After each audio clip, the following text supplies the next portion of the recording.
রাজা কৃষ্ণচন্দ্র, আমি এসেছি রে।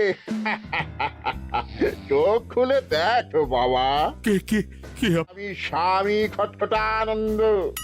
আমি জানতে পেরেছি তোর মনে সুখ নেই, তাই তো সেই সুদূর হিমালয় থেকে ছুটে এলাম। ও, আপনি কি করে জানলেন সাধু বাবা? ওরে পাগল ছেলের কথা শোনো।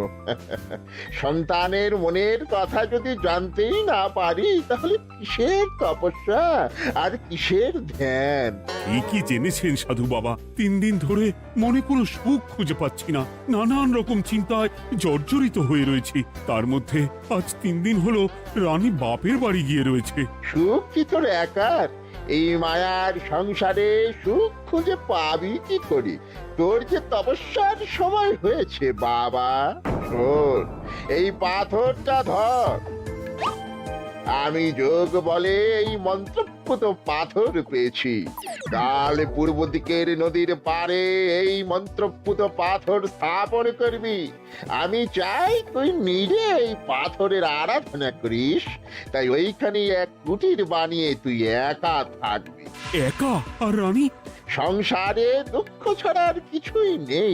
তোর আসলে সুখ লুকিয়ে আছে ওই মন্ত্রপুত পাথরে। এই পাথর তোর মনে সুখ ফিরিয়ে আনবে আর এই গোটা রাজ্যে শান্তি বজায় রাখবে। ঠিক আছে বাবা।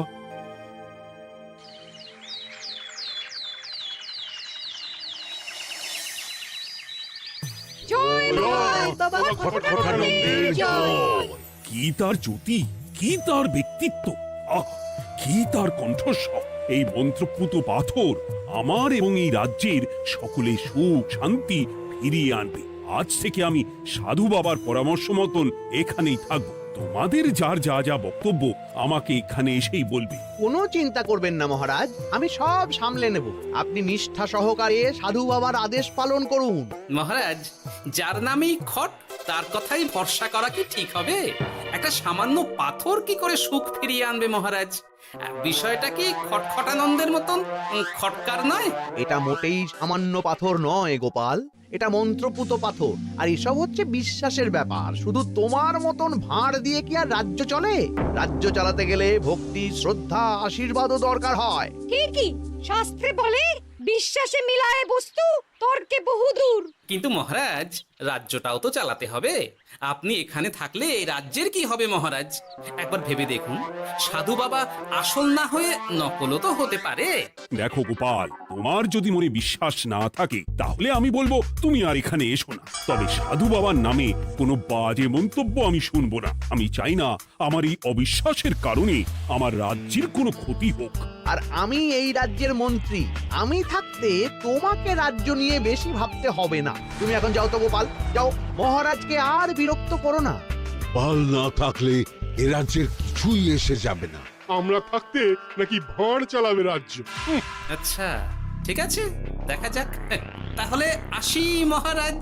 হ্যাঁ হ্যাঁ, এসো এসো।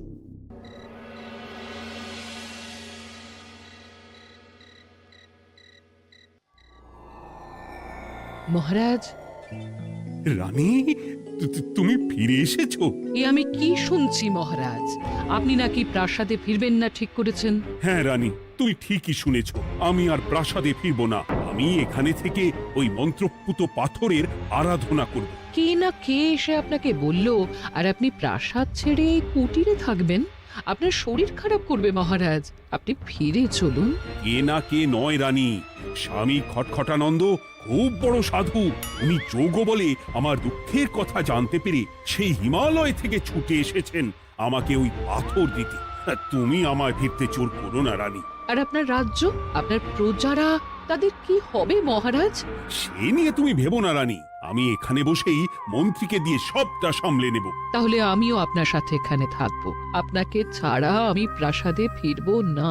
তা হয় না রানী, সাধু বাবা আমাকে একা থাকতে বলেছেন। এসব ধ্যান যোগ আরাধনা একা করতে হয়। গোপাল সবটা জানে মহারাজ। আহ, আমার সামনেও নাম করবে না রানী। গোপালের কত বড় সাহস তুমি ভাবো একবার। ও বলে সাধু বাবা ভণ্ডও হতে পারে। আমার তখন ইচ্ছা করছিল ওর মাথার যে কটা চুল আছে সেটাও ছিঁড়ে নিতে। না না, আমি আর গোপালের মুখ দেখতে চাই না। আপনি উত্তেজিত হবেন না মহারাজ, আপনি বিশ্রাম করুন, আমি আবার কাল আসবো।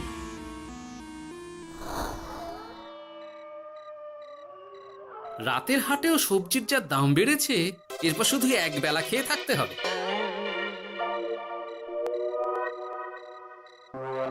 কি হে ভোলা, বাড়ি না গিয়ে এখানে বসে আছো কেন? দুঃখের কথা কি আর বলবো তোমায় গোপাল দাদা। বলোই না, শুনে দেখি। সামনে বর্ষা আসছে, বাড়ির ছাদটাও মেরামত না করলেই নয়। কিন্তু আমার কাছে তো এখন এত টাকা নেই, তাই ওই গিন্নির সাথে পরামর্শ করে গেলাম মহারাজের কাছে সাহায্য চাইতে। থামলে কেন, পুরোটা বলো। কি আর বলবো গোপাল দাদা, মহারাজের উত্তর শুনে আমি তো অবাক। সবই তো বুঝলাম ভোলা, কিন্তু আমার যে কিছুই করার নেই। সাধু বাবা বলেছেন আজ থেকেই রাজ্যের সব সুখ দুঃখের দায়িত্ব ওই মন্ত্রপুত পাথরে। তুমি চিন্তা করো না, এক কাজ করো, তোমার সমস্যার কথা গিয়ে ওই মন্ত্রপুত পাথরের কাছে জানাও। আর তোমরাও আজ থেকে তোমাদের যা চাওয়া পাওয়া আছে সব গিয়ে ওই পাথরকে জানাবে। হ্যাঁ, যা করার পাথরই করবেন। একবার যদি ওই সাধুকে হাতের কাছে পাই না, তাহলে ওই পাথর দিয়েই বেটার মাথা ফাটাবো। কিছু বললে গোপাল দাদা? না, কিছু বলিনি। যাও, তুমি বাড়ি যাও, চিন্তা করো না, দেখি কি করা যায়।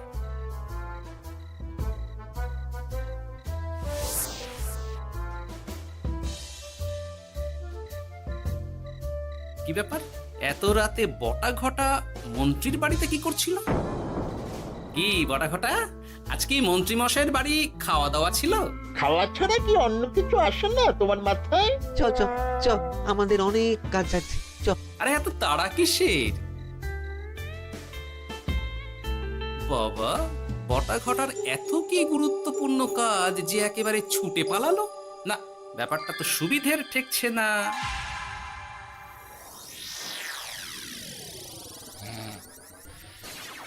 রাজা কৃষ্ণচন্দ্র, ওঠ বাবা, আমি এসেছি। সাধু বাবা, আপনি এসেছেন? কেমন আছিস বাবা? ভালো আছি বাবা, তবে মনে এখনো পুরোপুরি সুখ খুঁজে পাইনি। সুখ কি তোর একার? কি করে সুখ পাবি বাবা? এখনো তো তুই তোর সব আসক্তি থেকে মুক্ত হতে পারিসনি। আর কি কি করতে হবে আমায় বলে দিন বাবা। একটা কাজ বলবো, করতে পারবি? বলুন বাবা, আপনি যা বলবেন আমি তাই করব। এই রাজপাট তুই ছেড়ে দে, এসব থেকে নিজেকে মুক্ত করে তুই তোর সাধনায় মন দে, দেখবি তার ফল তুই পাবি। কিন্তু তাহলে রাজ্যের কি হবে? কে দেখবে সাধু বাবা? কেন, তোর মন্ত্রী? ওর থেকে ভালো লোক তুই আর পাবি না। ওই হচ্ছে তোর আসল শুভাকাঙ্ক্ষী, আমি যোগ বলে জানতে পেরেছি। আচ্ছা, তাই হবে। আর ওই গোপালটাকে যদি পারেন একটু সাহায্য করবেন বাবা। ওই তুচ্ছ গোপালকে নিয়ে তুই চিন্তিত হোস না, ওরে বুড়ি মন্ত্রী মশাই ফাটাবে। তুই যা, ঘুমো।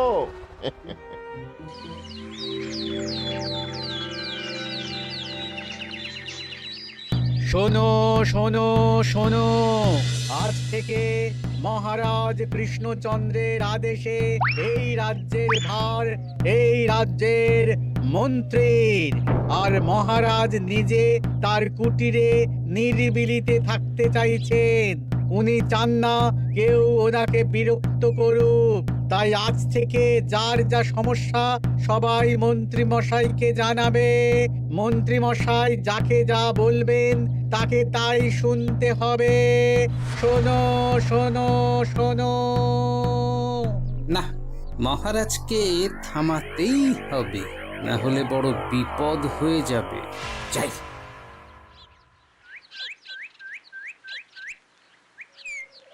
মহারাজ, এই ভুল আপনি করবেন না।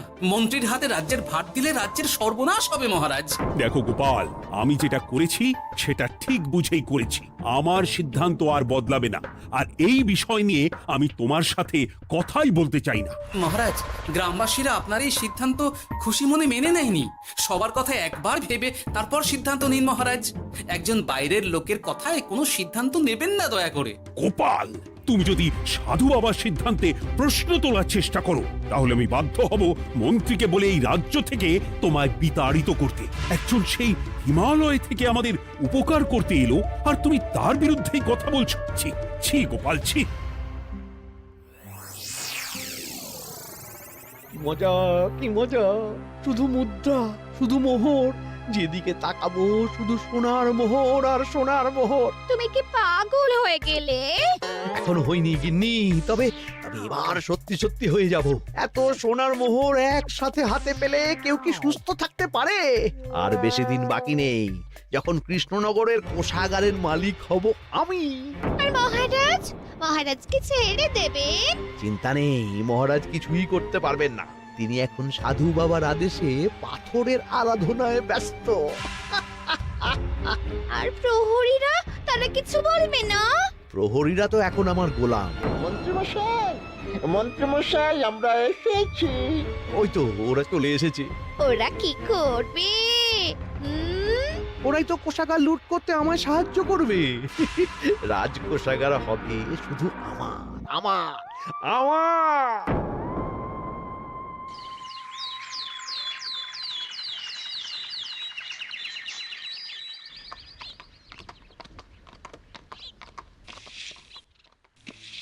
গোপাল, রানীমা, আপনি আমায় ডেকে পাঠালেই তো পারতেন। রাজ্যটার যে কি হবে গোপাল? মহারাজের উদাসীনতায় মন্ত্রী তো সব লুটে পুটে একাকার করে ছাড়বে। তুমি কিছু একটা করো গোপাল। সে তো আমিও বুঝতে পারছি রানীমা, কিন্তু হাজার চেষ্টা করে ও মহারাজকে বোঝাতে পারছি না। মহারাজ সাধু বাবার পাল্লায় পড়ে আর কিছুই বুঝতে চাইছেন না। এই রাজ্য আর মহারাজকে একমাত্র রক্ষা করতে পারবে তুমি গোপাল। কিছু একটা করো। কি হয়েছে, তোমরা হট্টগোল করছো কেন? তুমি আর একটা বিহিত করো গোপাল দাদা, আমরা তো আর থাকতে পারছি না। তুমি এর এক বিহিত করো গোপাল। আচ্ছা, কি হয়েছে বলবে তো? মন্ত্রী মশাই সবার কাছ থেকে অগ্রিম কর চেয়েছে। সে প্রহরী পাঠিয়ে সবার বাড়ি বাড়ি বলে এসেছে দুদিনের মধ্যে অগ্রিম কর না দিলে সবাইকে ধরে কারাগারে ভরে দেবে। একে তো আমরা কোনো সাহায্য পাচ্ছি না, তার উপর আবার এই জুলুম কি করে মেনে নেব বলো তো গোপাল দাদা? আমাদের বাঁচাও গোপাল দাদা, আমাদের বাঁচাও, না হলে এই মন্ত্রীর জুলুমে আমরা সবাই মারা যাব। হ্যাঁ গোপাল, তুমি পারবে। কিছু একটা করো গোপাল, এই রাজ্যটাকে বাঁচাও। না, আর নয়, এবার এর একটা বিহিত করতেই হবে। শোনো, তোমরা সব নিজের নিজের বাড়ি যাও, আমি দেখছি কি করা যায়। মন্ত্রী দুদিনের মধ্যে কর চাইছে কেন? ওর আসল উদ্দেশ্য কি? না, বিষয়টার খোঁজ নিতে হচ্ছে। পুটি, এই পুটি। গোপাল দাদু, তুমি? শোন, একটা কাজ আছে বুঝলি, বটা ঘটার উপর নজর রাখতে হবে। পারবি তো? হ্যাঁ হ্যাঁ দাদু, এটা আর কি এমন কাজ? এই তোর হাতে ওটা কি রে? ও এটা পুতুল, বাবা এনে দিয়েছে। পাথরটা খুব চেনা চেনা লাগছে, কোথায় যেন দেখেছি। কোথায়? রে, সাধু বাবার দেওয়া পাথর। আর এটা একই পাথর মনে হচ্ছে। এই তোর বাবা এটা কোথায় পেয়েছে রে? তা তো জানি না, তবে শুনেছি পাশের গ্রামে। বাহ, পাথরগুলো দেখতে তো খুব সুন্দর। এই সব পাথর তোমার? আজ্ঞে হ্যাঁ, আমি এই পাথরের মূর্তি বানাই। এই পাথর কি তুমি বিক্রি করো? না না, শুধু পাথর তো বিক্রি করি না। এটা কি?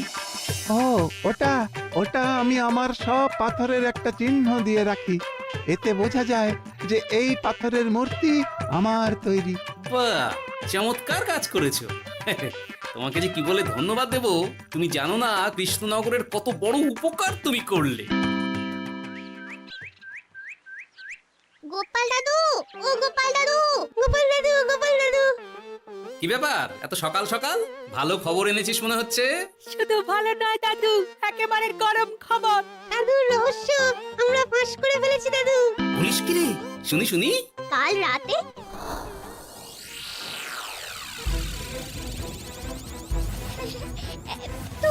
এত সোনা, এত মোহর আমি একসাথে কোনোদিন দেখিনি। ও, এইসব আমাদের? হ্যাঁ গিন্নি, হ্যাঁ, এই সব আমাদের, সব। ওরে বাবা, আমার তো বিশ্বাসই হচ্ছে না, ভাবলেই গায়ে কাঁটা দিচ্ছে। রে বটা, আজ সাধু সেজে মহারাজের কাছে গেছিলি? হ্যাঁ, মহারাজ তো আজ প্রায় পা ছুঁয়ে প্রণাম করতে যাচ্ছিলেন, ওই কোনো মতে ঠেকিয়েছি। বলেছি প্রণাম নেওয়া আমার গুরুর বারণ আছে। আর আমি তো আজ এমন ধোঁয়া দিয়েছি যে মহারাজ একেবারে কেসে কেসে অস্থির। আর মাত্র 2 দিন, এই 2 দিন খেলাটা চালিয়ে যেতে পারলেই কেল্লা ফতে। আচ্ছা, এবার আমার কাছে পুরো বিষয়টা পরিষ্কার হলো। বাহ, তোরা দারুণ কাজ করেছিস রে। এবার শুধু আজ রাতে প্রমাণটা পেলেই হয়ে যাবে।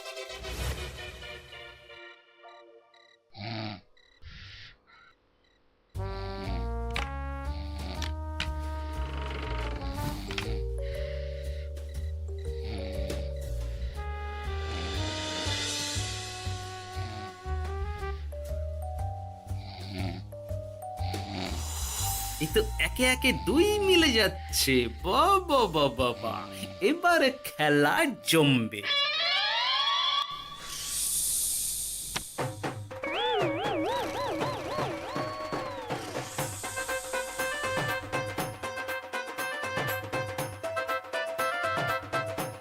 এই ঘটা ঘটা রে, এই ঘরে এত ধোঁয়া এলো কি করে রে?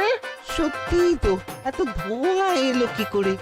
ঘরে কি আগুন লাগলো নাকি রে? এই বটা, ওটা কি রে? হ্যাঁ, এ তো ভূত। আমরা তো কিছু করিনি। আমরা কিছু করিনি, বিশ্বাস করো ভূত দাদা, আমরা কিছুই করিনি। তোরা আমাদের পূর্বপুরুষের প্রস্তর খণ্ড নিয়ে এসেছিস। তোদের এত বড় সাহস, আজ আমরা তোদের ঘাড় মটকাবো। আমরা কোনো খণ্ডমণ্ড নিইনি ভূত দাদা। এই কথা, তুই কি ওনাদের কোনো খণ্ড এনেছিস? না না না না না, আমি তো অমন কিছু আনিনি। আমার মনে হয় ওই আপনাদের কোথাও একটা ভুল হচ্ছে। মহারাজকে ওই পাথর তোরা কোথা থেকে এনে দিয়েছিস? ওটাই আমাদের প্রস্তর খণ্ড, আমাদের 5 পুরুষের সম্পত্তি। ওটা তো আমরা পাশের গ্রামে এক মূর্তি কারিগরের থেকে চুরি করে এনেছি।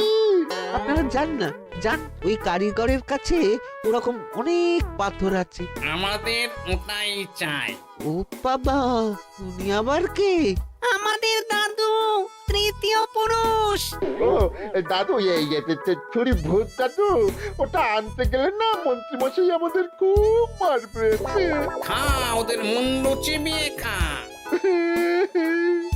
না না, ওরকম করবেন না দাদু ভূত, তাতে আমাদের খুব লাগবে। তাহলে বল, মন্ত্রীর আসল উদ্দেশ্য কি? 2 দিন পর ও কি করবে? 2 দিন পরে মন্ত্রী মশাই কোষাগার লুট করে রাজ্য থেকে পালাবেন। এবার এবার আমাদের ছেড়ে দিন দাদু ভূত। তোদের ছাড়তে পারি একটাই শর্তে। বলুন বলুন।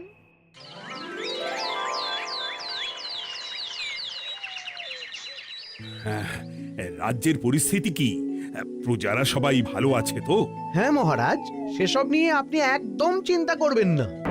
বাবা, আপনি এসেছেন? আরে কৃষ্ণচন্দ্র, একটা কথা তোকে না বলে আর থাকতে পারলাম না। এটা আবার কে রে? বলুন বাবা। এই মন্ত্রীকে এই রাজ্যের দায়িত্ব দিতে বলে আমি বড় ভুল করেছিলাম। আসলে এই মন্ত্রী হচ্ছে চোর, ও তোর কোষাগার ফাঁকা করে পালাবার মতলব করেছে। কি বলছেন বাবা? মন্ত্রী, উনি যা বলছেন সব সত্যি? না না মহারাজ, এই বটা কি হচ্ছে কি? বটা? তো তুমি সাধু বাবাকে বটা বলে ডাকছো কেন? আমি বলি কি বাবা, এই মন্ত্রীকে তুই শুলে দে। বটা, তুই থামবি? আমার খেয়ে আমায় ছুরি মারা? ওর কথা আপনি বিশ্বাস করবেন না মহারাজ, ও সাধু নয়, ও ভণ্ড। মানেটা কি? মন্ত্রী মশাই ঠিকই বলছেন মহারাজ, ও সাধু নয়, ও কৃষ্ণনগরের বটা। এসব আপনার আদরের মন্ত্রীর কাজ মহারাজ। মন্ত্রী আপনার রাজ্য লুট করার মতলব করেছে, তাই বটাকে সাধু সাজিয়ে আপনার মন জয় করে প্রথমে আপনাকে প্রাসাদ থেকে তাড়িয়েছে, তারপর রাজ্যপাট নিজের হাতে নিয়ে কোষাগার হাতিয়েছে। আর এই পাথর, এই পাথর কিসের গোপাল? পাথর পাথর এই কারিগরের মহারাজ। উনি পাশের গ্রামে এই পাথর দিয়ে মূর্তি গড়েন। মন্ত্রী বটাকে দিয়ে এই পাথর চুরি করিয়েছে।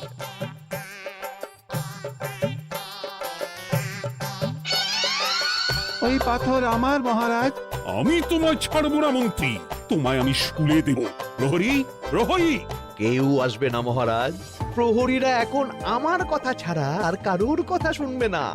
আমি এখন আপনাদের সামনে দিয়ে আপনার কোষাগার নিয়ে চলে যাব, আর আপনারা শুধু দাঁড়িয়ে দাঁড়িয়ে দেখবেন। রে ন্যাপলা পুঁটি গুলটে, মন্ত্রীকে বেঁধে ফেল। এত সোজা নয় গোপাল, দেখবে? প্রহরী, প্রহরী! চেঁচান চেঁচান, আরো জোরে চেঁচান, কিন্তু ফল হবে না। আপনার প্রহরীরা সব গ্রামবাসীর হাতে বন্দী। আমায় ছেড়ে দিন মহারাজ, আমার ভুল হয়ে গেছে। এমন ভুল আমি আর করবো না মহারাজ, আমায় ছেড়ে দিন। ছেড়ে দেব? তোমার ব্যবস্থা আমি করছি। কিন্তু গোপাল, আমার মনের সুখের কি হবে? আমি কি আর সুখী হতে পারবো না? কেন পারবেন না মহারাজ? রাজার আসল সুখ তো তার প্রজার সুখে। একদম ঠিক কথা বলেছে গোপাল। প্রজার সুখেই রাজার সুখ। ঠিক গোপাল, ঠিক। তুমি না থাকলে যে আমার কি হতো? জয় গোপালের জয়! জয় গোপালের জয়।